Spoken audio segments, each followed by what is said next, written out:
Hello दोस्तों, कैसे हैं आप लोग। मैं अमित आनंद मिश्रा अपने channel physical science by am में आप लोगों का स्वागत करता हूं। आज हम UP board class 10th math के प्रीवियस ईयर के कुछ महत्वपूर्ण प्रश्नों के साथ आपके सामने उपस्थित हूं। आइए पहला प्रश्न देखते हैं। पहला प्रश्न कह रहा है, अभाज्य गुणनखंड विधि द्वारा 90 तथा 144 का एचसीएफ तथा एलसीएम ज्ञात कीजिए। तो अगर इस प्रश्न का हम सॉल्यूशन करें तो मुझे क्वेश्चन कह रहा अभाज्य गुणनखंड विधि यानी फैक्टराइजेशन मेथड से हमको एचसीएफ और एलसीएम फाइंड करना है। तो सबसे पहले 90 का देखते हैं, तो ये हो जाएगा 45,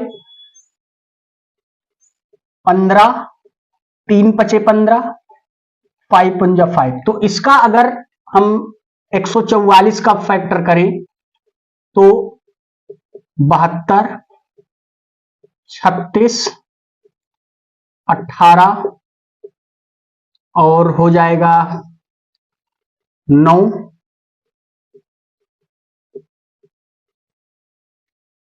अब अगर हम इसको देखें तो 90 को हम लिख सकते हैं 2 इंटू 3 का स्क्वायर इंटू 5 और 144 को लिख सकते हैं 2 की पावर 4 और इसको लिख सकते हैं 3 की पावर 2। अब अगर हम ध्यान दें तो जो महत्तम समापवर्तक है वो सबसे छोटी घात होता है। तो इसमें देखें सबसे छोटी घात क्या है, इसमें देखें तो सबसे छोटी घात 2 है, इसमें सबसे छोटी घात 3 का स्क्वायर है। तो इसका जो महत्तम समापवर्तक आ गया वो कितना आ गया, 18 आ गया। अगर मैं एलसीएम की इसकी बात करूं तो एलसीएम सबसे बड़ी घात को कंपेयर करते हैं। इसका सबसे बड़ी घात है 3 की पावर 2 और इसमें 2 ही है और इसमें है 5।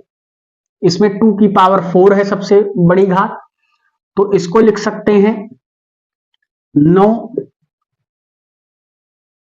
16 और 5, तो 16 पंचे 80 यानी 720। यानी इसका जो एलसीएम आया वो कितना आ गया, 720, और जो इसका एचसीएफ आया वो कितना आ गया, 18 आ गया। तो इस प्रकार यूपी बोर्ड में ये प्रश्न पूछा गया है कई बार। इस तरीके के क्वेश्चन आ भी सकते हैं। और महत्तम समापवर्तक अगर भाग विधि से आप देखें तो इसको कैसे लगाएंगे, अगर इस प्रश्न को देखें तो इसमें डिवाइड करेंगे, 1 बार जाएगा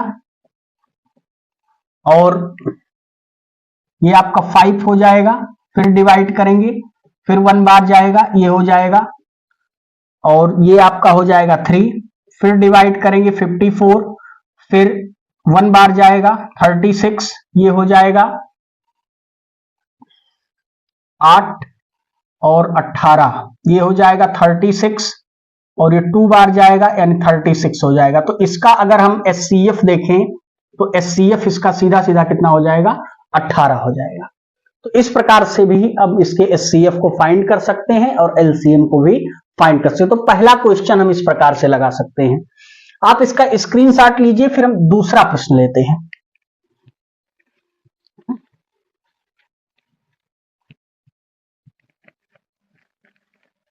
चलिए दूसरा प्रश्न देखते हैं। दूसरा प्रश्न कह रहा है, सिद्ध कीजिए कि √2 एक अपरिमेय संख्या है, इरेशनल नंबर है।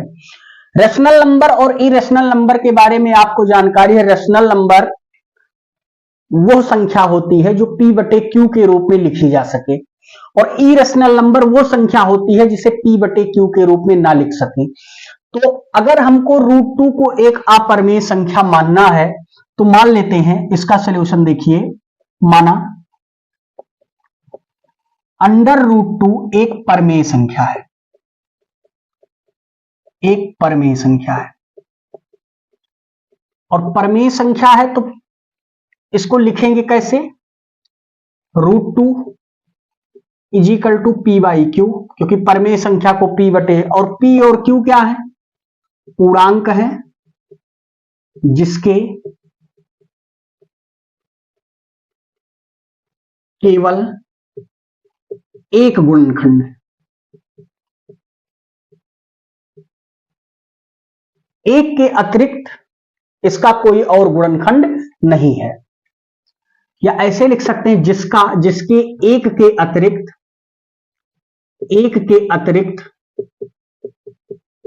अतिरिक्त कोई अन्य गुणनखंड नहीं है। यहां आप कर लीजिए नहीं है। तो इसको कैसे लिखेंगे?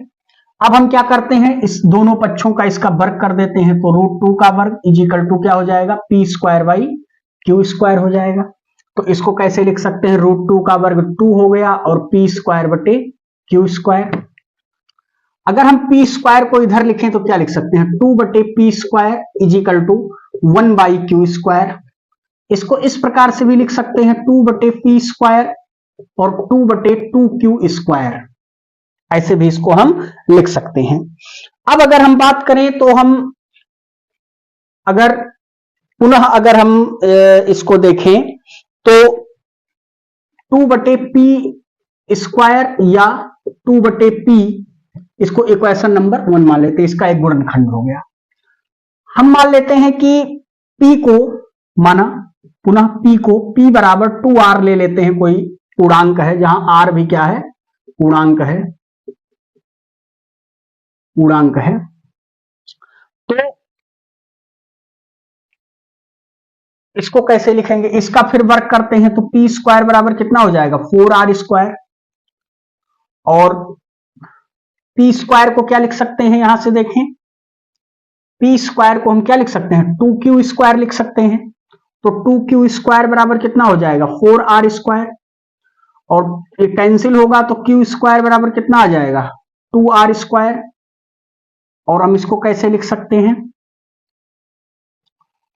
इसको लिख सकते हैं 1/r² बराबर 2/q²। या इसको ऐसे भी लिख सकते हैं 2/q। इसको मान लीजिए इक्वेशन नंबर। अब देखिए इक्वेशन नंबर 1 और 2 का 1, 2 भी गुणनखंड है। इक्वेशन नंबर समीकरण 1 व 2 का 2 भी p तथा q का 2 भी गुणनखंड है, 2 भी गुणनखंड है। अतः यह विरोधाभास है। हमने क्या माना था, p तथा q का केवल एक के अतिरिक्त कोई और गुणनखंड नहीं है। इसलिए √2 एक अपरिमेय संख्या है,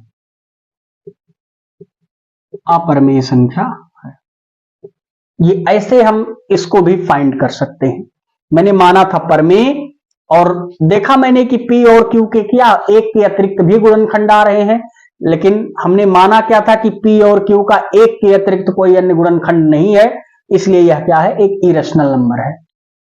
तो आप इसको भी ऐसे फाइंड कर सकते हैं। ये भी आपके पेपर के लिए अत्यंत महत्वपूर्ण है। आपसे एक पूछता ही है कि आप परमेय संख्या फाइंड कीजिए। तो स्क्रीनशॉट लीजिए, फिर तीसरा प्रश्न लेते हैं। चलिए तीसरा प्रश्न देखते हैं। तीसरा प्रश्न कह रहा है HCF, बहुत ही अच्छा प्रश्न है, पूछा गया सवाल है। HCF पिछले ही साल पूछा गया है।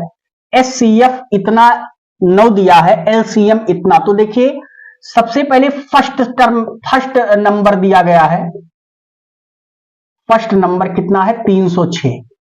सेकंड नंबर कितनी है, 657, ये दिया गया है। और दोनों का HCF दिया गया है कितना, 9। तो चूंकि हम जानते हैं first number into second number equal to होता है LCM इंटू HCF, ये फार्मूला होता है। तो फर्स्ट नंबर है 306, सेकंड नंबर है 657, LCM निकालना है, HCF 9 दिया गया है। तो जरा निकालते हैं, LCM बराबर क्या आ जाएगा, 306 इंटू 657 और बटे 9। तो इसको काटिए जरा, 3 त्रिका 9, 3 एकम 3, 102, फिर कट जाएगा 3 त्रिका 9 और 1 10, 4 तियां 12, 34। तो एलसीएम बराबर इसका आ जाएगा 34 गुणे 657, और इसका आप मल्टीप्लाई करेंगे तो ये आएगा 22,338। इसको आप कर लीजिएगा 22,338, इसका एलसीएम हमको मिल जाएगा 22,338। आप इसका स्क्रीनशॉट लीजिए, फिर नेक्स्ट प्रश्न लेते हैं।